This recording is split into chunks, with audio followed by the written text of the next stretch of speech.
काला जंगल, एक सच्ची डरावनी घटना। डर की परछाइयां तब और गहरी हो जाती है जब हम उन कहानियों को नजरअंदाज कर देते हैं जो पीढ़ियों से हमें सचेत करती आई हैं।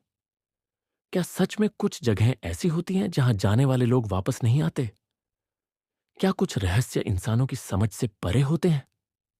आज एंथोरर में हम आपको एक ऐसे जंगल की दहशत भरी सच्चाई से रूबरू कराएंगे जिसका नाम ही दिल दहला देने के लिए काफी है।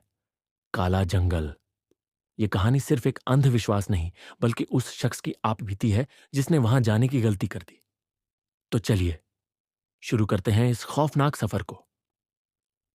राजस्थान के एक दूर दराज गांव भैरवपुर के पास एक विशाल जंगल था जिसे काला जंगल कहा जाता था। इस जंगल के बारे में कई कहानियां मशहूर थीं। लोग कहते थे कि वहां अजीब अजीब आवाजें आती हैं, पेड़ों के पीछे छायाएं घूमती हैं, और वहां जो भी रात में जाता है वो या तो कभी लौट कर नहीं आता, या फिर लौटता है तो अपनी सुध बुद्ध खो बैठता है।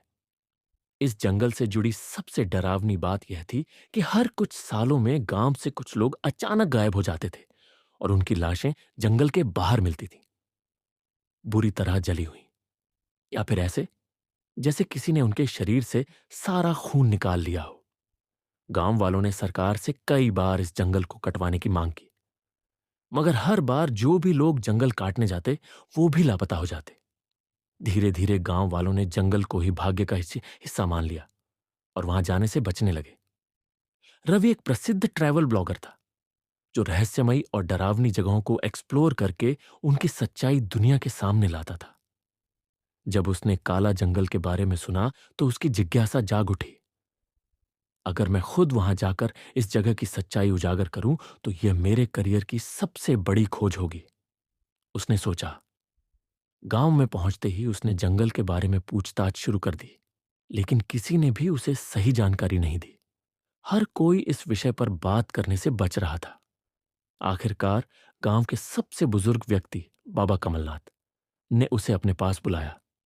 बेटा, यह जंगल साधारण जगह नहीं है। इसमें बसी हुई शक्तियां इंसानों के वश में नहीं। अगर तू वहां गया तो तेरा लौटना नामुमकिन है। रवि ने इसे अंधविश्वास समझा और बिना किसी की सुने ही रात में जंगल जाने का फैसला किया। रात के 10 बज रहे थे। रवि अपनी बाइक लेकर जंगल की ओर बढ़ा।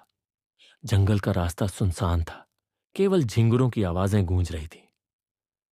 जैसे ही उसने जंगल के अंदर प्रवेश किया, उसे अचानक बहुत ठंडक महसूस होने लगी, जबकि यह गर्मियों का मौसम था।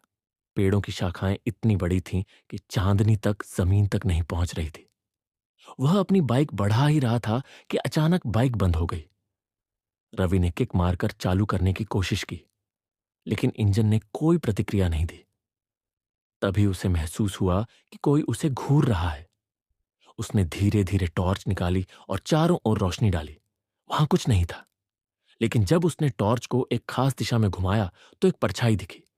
वो इंसान जैसी थी, मगर उसका शरीर पेड़ की ऊंचाई तक लंबा था। रवि के शरीर में सिहरन दौड़ गई।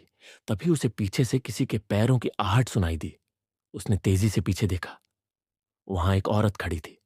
उसका चेहरा अधजला था, उसके होंठों से खून टपक रहा था और उसकी आंखें कोयले की तरह लाल जल रही थीं। तू यहां क्यों आया? औरत की आवाज गहरी और अजीब थी। रवि के पैरों तले जमीन खिसक गई। वह अपनी बाइक छोड़कर जंगल के अंदर भागा। जैसे जैसे रवि भागता गया, जंगल और घना होता गया। उसे लग रहा था कि कोई उसका पीछा कर रहा है। तभी अचानक उसके सामने एक पुराना टूटा फूटा मंदिर आ गया। मंदिर के गेट पर खून से लिखा हुआ था, जो भी इस जंगल में आया वो यहीं दफन हुआ। रवि ने मंदिर के अंदर झांका तो उसने देखा कि वहां कई अजले शव पड़े हुए थे। उनके शरीर से अब भी धुआं उठ रहा था, जैसे उन्हें कुछ समय पहले ही जलाया गया हो। अचानक हवा में किसी औरत की चीख गूंज उठी, भाग जा यहां से, नहीं तो तू भी मारा जाएगा। रवि ने पीछे देखा तो वो औरत हवा में तैरती हुई उसकी तरफ बढ़ रही थी। अब उसकी हड्डियां दिखाई दे रही थीं। उसका शरीर धीरे धीरे गल रहा था और उसकी आंखों से काला धुआं निकल रहा था। पूरी ताकत से भागने लगा। रवि जितना भागता, जंगल उतना ही गहराता जाता। तभी उसके सामने एक कुआं आया, जिसके पास कई इंसानों की खोपड़ियां पड़ी थी। और तभी किसी ने उसे पीछे से पकड़ लिया। वो वही औरत थी जिसने उसकी गर्दन को अपने नुकीले नाखूनों से पकड़ लिया था। रवि ने बचने की कोशिश की, लेकिन उसकी सांसें घुटने लगीं।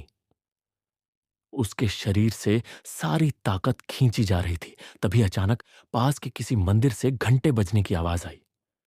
वो औरत जोर से चीखते हुए पीछे हट गई। अचानक रवि के सामने एक संत खड़े हो गए। उन्होंने हाथ में रुद्राक्ष की माला पकड़ रखी थी और उन्होंने मंत्र पढ़ना शुरू किया। जैसे ही मंत्र पूरा हुआ, जंगल की सारी डरावनी आवाजें शांत हो गईं। वो औरत एक जोरदार चीख के साथ हवा में विलीन हो गई। रवि बेहोश हो गया। सुबह जब उसकी आंख खुली तो वह गांव के बाहर पड़ा हुआ था। बाबा कमलनाथ ने उसे बताया कि वो औरत एक तांत्रिक की बलि चढ़ चुकी महिला की आत्मा थी, जिसे कई साल पहले जंगल में जिंदा जला दिया गया था। तभी से वह हर इंसान को मारती थी जो जंगल में आता था। रवि को अब समझ आ गया कि कुछ रहस्य कभी नहीं खोले जाने चाहिए।